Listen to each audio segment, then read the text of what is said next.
অৰুণোদয় আঁচনি 3.0 যিসকলে এইবাৰ নতুনকৈ আবেদন কৰিলে সেইসকলৰ একাউণ্টত অহা মাহত অৰুণোদয় আঁচনিৰ পইচা সোমোৱা আৰম্ভ হৈ যাব। যদি আপোনালোকে এতিয়ালৈকে অৰুণোদয় আঁচনি লাভ কৰা নাই আৰু আপোনালোকে এইবাৰ অৰুণোদয় আঁচনিৰ কাৰণে নতুনকৈ এপ্লিকেশ্যন কৰিলে 3.0 তেনেহ'লে কিন্তু অহা মাহত আপোনালোকে অৰুণোদয় আঁচনিৰ পইচা লাভ কৰিব।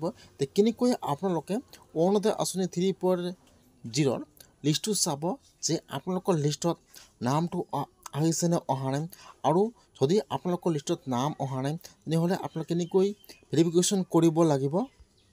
মই আজি এইটো ভিডিঅ'ত অৰুণোদয় আঁচনিৰ A to Z সম্পূৰ্ণ প্ৰচেছ জনাই দি আছোঁ।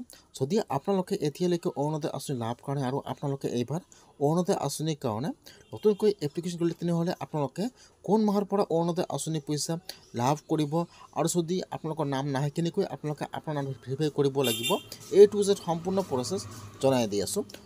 ফুল ভিডিঅ' আহি আছে, A to Z সম্পূৰ্ণ প্ৰচেছ জনাই দি আছোঁ আপোনালোকক।